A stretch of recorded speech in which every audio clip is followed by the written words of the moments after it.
წერეთლის გამზირის რეაბილიტაცია დაეწყო. პროექტი რამდენიმე ეტაპიანია და მის დასრულებამდე დინამოდან დიდუბის ხიდამდე მარცხენა მხარე მთლიანად ჩაიკეტა. დღის პირველი საათი, წერეთლის გამზირი. კადრებშიც ჩანს, რომ დღის ამ მონაკვეთში ტერიტორიაზე ავტომანქანები მცირე შეფერხებებით, თუმცა მაინც თავისუფლად გადაადგილდებიან. რეაბილიტაციის პროექტმა საგზაო მოძრაობაში გარკვეული ცვლილებები შეიტანა და შესაძლოა ამ გამზირზე სამუშაოებმა დროებით ქალაქის მასშტაბით საცობების კერებით შექმნას. ახალ გამოწვევას წერეთლის გამზირის მცხოვრებლები ასე ხვდებიან.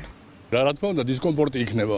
ღირს იმათ რომ გადავიტანო და მოვითმინოს და შემდეგ იქნება ყველაფერი კომფორტული. აი ესა რო გაჭიანურდება ხოლმე ეს კეთების ისა ესა თორე ვინ უნდა იყოს წინააღმდეგი. ვიდრე რეაბილიტაცია არ დასრულდება, ტერიტორიაზე გადაადგილების სპეციალური რეჟიმი იმოქმედებს მოქალაქეების ინფორმირებისთვის მერიამ სატრანსპორტო გადაადგილების სქემა შეიმუშავა.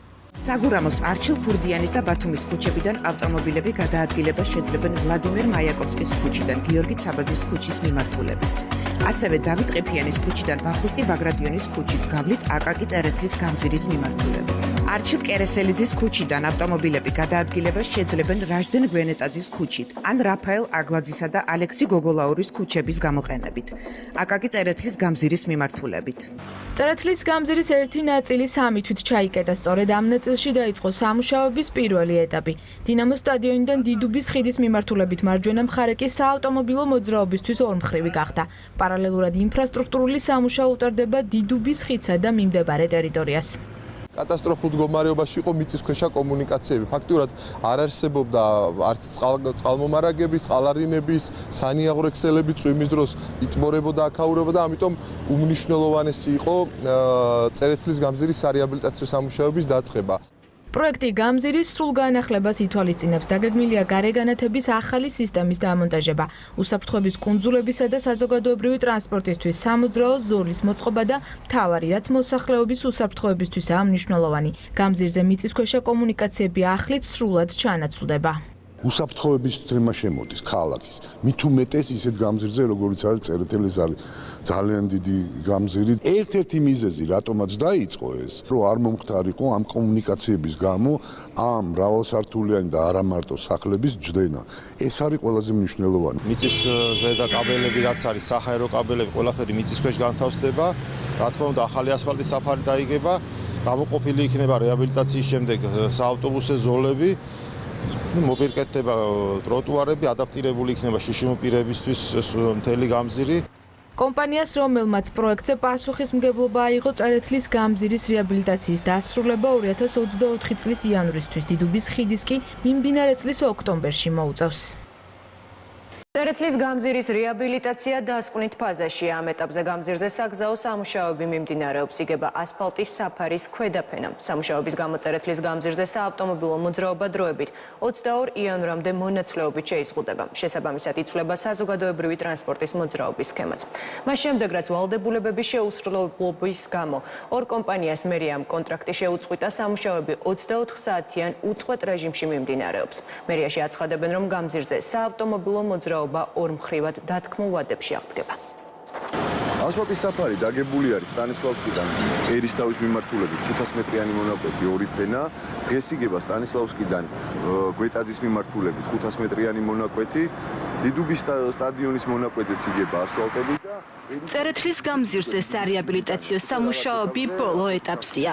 ერთ-ერთი კონტრაქტორი კომპანიის ინფორმაციით, ხელშეკრულების გაფორმებიდან უკვე მესამე დღეა, რაც მათი წარმომადგენლები და სპეცტექნიკა 24 საათიან უწყვეტ რეჟიმში მუშაობენ. ერთადერთი მიზნის გამო, რომ დათქმულ ვადაში იანვრის ბოლოს სამუშაოების დასრულება და საავტომობილო მოძრაობის ორმხრივად აღდგენა მოხდეს. სამშენებლო კომპანია ჯეუ გრუპის დირექტორთა საბჭოს თავმჯდომარე მოამბესთან საუბარში განმარტავს, რომ წერეთლის გამზირზე ასფალტის ახალი საფარის დაგება გუში ღამით დაიწყო და ამ დრომდე აქტიურად გრძელდება. პროექტის ფარგლებში გარდა საგზაო ინფრასტრუქტურისა უშუალოდ საბალ ნაწილზე უკვე მოწესრიგდა მიწისქვეშა კომუნიკაციები. ამ ეტაპზე საფუძვლის გამზადება მიმდინარეობს რიგ მონაკვეთებზე ქვედაფენა ასფალტების დასაგებად. გარკვეულ მონაკვეთებზე უკვე დაგებული არის ორი ფენა ასფალტები, ქვედაფენები უკვე მოეწყო. და პრაქტიკულად ვფიქრობთ, რომ სადღაც 4 დღეში მთლიანად ქვედაფენებში მოექცეს ობიექტი.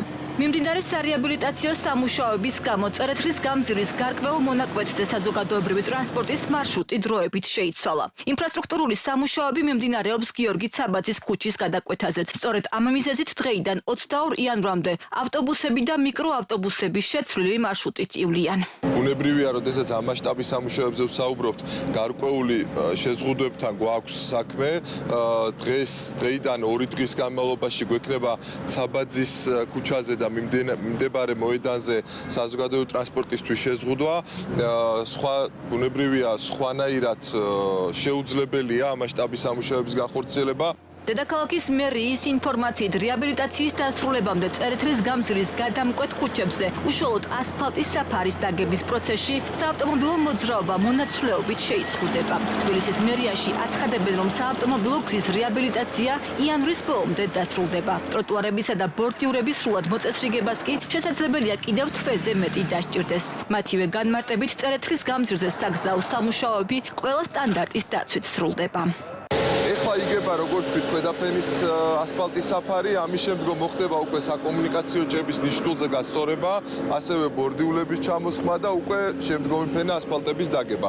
ამით უკვე საგზაო მიმართულებით სამუშაოები დასრულდება. იანვრის ბოლოს უკვე ყველანაირი სამუშაოები საგზაო მიმართულებით დასრულებული იქნება და მოსახლეობასაც დისკომფორტი აღარ იქნება. აგერ კապჩიც ჩანს ახლა ერთ-ერთ მონაკვეთზე ეს არის ერისთავის ქუჩიდან დიდუბის ხიდამდე მონაკვეთი, სადაც ასფალტის საფარი იგება. 31 იანვარს როგორც თქვი დასრულდება საგზაო ნაწილი და დარჩენილი იქნება ტროტუარზე გარკვეულ მონაკვეთებში სამუშაოები, რომელიც შემდეგ გაგრძელდება და მარტის შუა რისხვებისთვის სრულად დასრულებული იქნება გამზირზე სამუშაოები. წერეთლის გამზირის რეაბილიტაცია 8 თვის წინ დაიწყო, თუმცა ორ კომპანიას, Millennium Builder Groups და RTD-ს შეუსრულებელი ვალდებულებების გამო მერიამ კონტრაქტები ცოტა ხნის წინ გაუწყვიტა. ახლა პროექტს 4 ახალი კონტრაქტორი კომპანია ასრულებს. 31 მილიონი ლარის ღირებულების პროექტისთვის 14 მილიონი უკვე დახარჯულია. თბილისის მერიის ინფორმაციით დარჩენილი თანხა წერეთლის გამზირის რეაბილიტაციისთვის სრულად საკმარისია და დამატებითი ფინანსური რესურსების მობილიზება საჭირო არ არის.